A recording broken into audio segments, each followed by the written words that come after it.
Osho, I know you've been waiting for this one. Because, oh man, and I'll tell you who didn't wake up on the good side of the bed this morning today. It's going to be Kim Rivers out there in Vegas right now. Because the lawsuit blames negligence by plant owner, HVAC contractors for cannabis workers' asthma death, you guys. This is a sad story.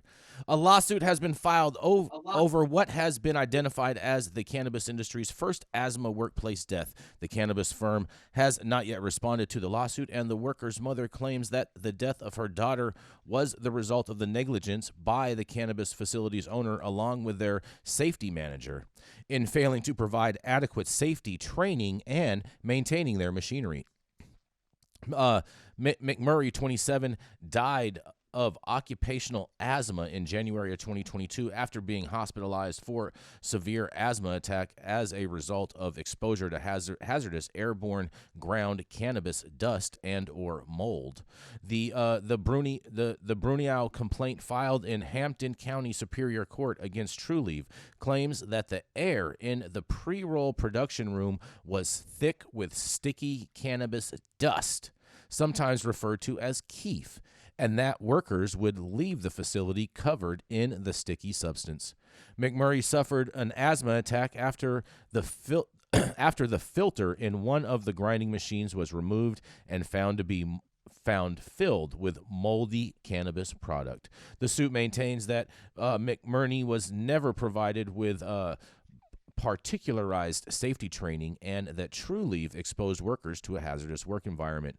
The suit alleges that Trulieve knew or should have known that increased exposure to the dust mold put workers at risk of developing respiratory and allergic disease, including asthma, and the suit claims the HVAC system failed to adequately ventilate and the grinding machines were defective because they could be operated without the proper air filters. OSHA fined Trulieve $14,502 for one citation related to the classification of hazardous materials, and federal and Massachusetts officials found that the company had workers' compensation insurance at the time of the incident and that McMurray did not have asthma prior to starting at the cannabis facility. Trulieve said it provided worker health protections at Holyoke facility, including industrial air handling systems, personal protection equipment, and following appropriate protocols, including promptly calling 911 and administering CPR.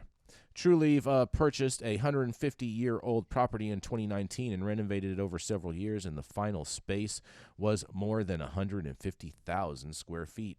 Well, it sounds like Trulieve is going to end up paying a lot more money than $14,000, but I want to see what you guys have to say in regards to this debacle. I think the questions about the standard operating policies and procedures for people being in a room where you can anticipate there's going to be a lot of dust. I think they're going to have to be refined in the industry, and providing what they call PPE, personal protective equipment, for people that are going to work in that room. Mm-hmm. Now, my concern is if you know you have asthma and you're going to go into an environment where there's a whole lot of dust and things in the air, it's like, you know, this is going to be there. It's like, okay, now what? Okay, you're going to walk into a place where you know you're going to have a problem. Are you telling them I have asthma? Are you telling them this is a problem for me? If you put them on notice, it's a whole different story than you walk in there, you breathe this shit, you have an asthma attack, and you die. And I still have a question about why is this out of work comp, and how is this a personal right for wrongful death? It's a work comp claim.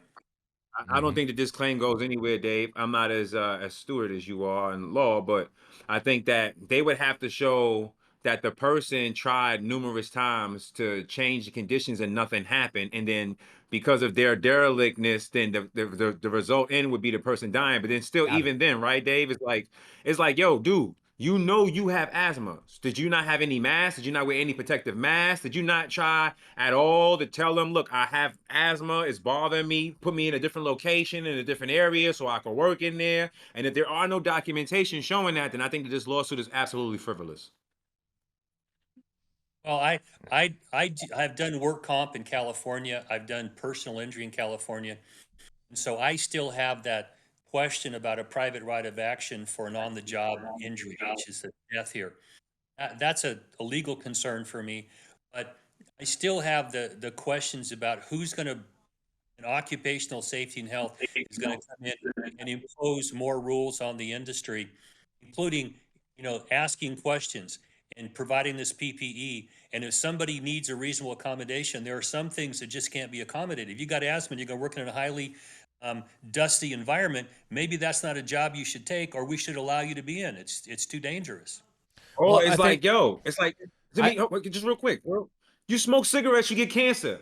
Then you want to turn around and sue the people you got, the people or Newport because you got cancer from it, bro. You chose to smoke. You chose to work there. You knew you had underlying medical conditions, and you still put yourself in an environment that was not good for you.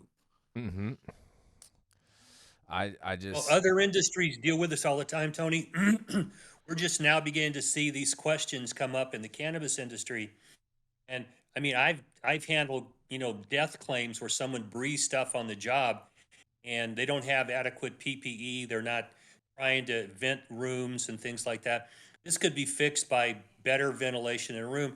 And, I try to tell my clients that if you're going to put somebody in a dangerous environment, make it as clean as you can. But if this person can't handle a dangerous environment, don't try to accommodate them. Tell them, yeah. find some other job for you, or I'm Or sorry, we fire can't them. hire you. Yeah, exactly. And it says in here, it says the suit alleges that TrueLeave knew or should have known that increased exposure to the dust mold put workers at risk for developing respiratory and allergic diseases, including asthma. Well, then the person who had asthma should have known going into a place full of dust and working in there nonstop puts themselves in harm's way. Like at the end of the day, it's like I just feel like we're not allowing adults to be held responsible for their actions. I mean, If you have Like a the fact, peanut allergy, yeah, if you have a peanut allergy, Tony, do you go work at a peanut factory? you understand? Like, it's the equivalent to the same thing. That's why I think this is a frivolous lawsuit. I think that you can sue anyone for anything you want. Ultimately, though, you being paid out for it. I don't see them paying out for it. I don't think it's that. in I Massachusetts, think that. Tony. It's in Massachusetts. But you look, all right, look, watch this though. In order for them to even have that room, regulators already came in there. They already looked at the ventilation system. They already approved everything. That's the reason why everything went ahead and they had the production because they did everything what they were supposed to do in the first place to open up an operation. When you know you have pre-existing conditions, it is your responsibility as an adult to keep yourself safe. When you realize you're in a room, you can hardly breathe, you're having issues. This didn't just happen one time. When you go in and you have asthma, you're short of breath, you're realizing something is wrong, you have to talk to your coworkers or try to be put somewhere else or leave. No one is forcing you to work here either. It's your choice to work here. I I think just don't I think think this True Leave is gonna lose this case personally. You think otherwise, and we're gonna keep you guys posted in regards with what happens with the ongoings in regards to this case. But that pretty much. You have any other final thoughts, Dale? Tony? I just think we're still in the process of figuring out how to do this industry. And because it's so highly regulated, people think that, oh, it's got to be a special industry. No, it's an industry. It has some of its foreseeable issues and consequences. And if the state says, like Tony said, hey, we come in and inspect it, you meet all of our OSHA requirements. Now, how do we deal with people who are hypersensitive or want an accommodation? You don't have to Well, hire the handicapped if you can't accommodate them. And that's just something business-friendly jurisdictions understand. well, And we'll Dale, just see. I have a question about this. Like, what about the fact that that she had asthma? I understand all that, but what about the fact that there was all of this moldy weed, and the fact that certain protocols weren't put in place to make sure that the product was clean? There weren't these types of moldy contaminants that were growing on the plants, and then also combining at the bottom of this sifter. It sounds like. Well, I've also have family members work in agriculture. And if you go into an agricultural packing shed or some other business that's working on agricultural products, you're going to get all sorts of dust and mold. I mean, it's part of the business. You cannot make the world safe. Your fucking bulldozer mother cannot come in and make every goddamn business in the world safe for you. Okay? Mm-hmm. Hey, You've got to have a dialogue. And if you are so sensitive to stuff, you should be very careful. Ask and let it be known. Ask for an accommodation. And as a business owner and an HR director, you should be seriously asking, can we accommodate you? Should you be in here with that condition? If you tell us Yeah, you've got, maybe we have to Jason, get. Yep, go for it, Tony. Jason, look, real quick, brother. Look, when you have unprotected sex with a woman, it's fertile. What happens? It depends on if your pullout game is strong enough. Yeah, but no, but you don't pull out. You nut in her. What happens? She- Baby happens, right? It could. Normally, You got a 99% of the time, probability of right? it. Okay, you have asthma. You walk into a room. You know it's dusty. What do you think is going to happen? You're going to have an asthma attack. You constantly put yourself in this room and in this environment, and now you die for the love of weed. You know what? See, this hold on. person shouldn't be. I agree with you guys on the common sense argument. I totally agree with you guys on that aspect. However, in regards to when it comes to what happens in a courtroom and in law, this is being held in a Massachusetts court, and that's why I believe that the company is going to be held liable. I got 100 push-ups that the company doesn't pay. I got 100 push-ups that they're going to not have. I got 100 push-ups that they pay something. Okay, you're gonna have one Yeah. of your workers do the 100 push-ups for you, though. I'm not and either stupid, and we will film it and we'll throw it on a video on YouTube.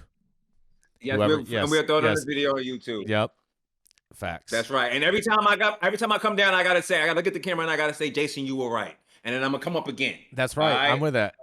I'm with that. He's gonna make his work. Listen, everyone watching now the show, he's gonna make somebody around him do it. He's gonna give him a pound of weed or something to do the 100 push-ups. He's not gonna do the push-ups. I'm 100% gonna do the push-ups, bro. Tell you, 100%. You're right. 100%. Boof, Tony. It's gonna be. I got to bounce, guys.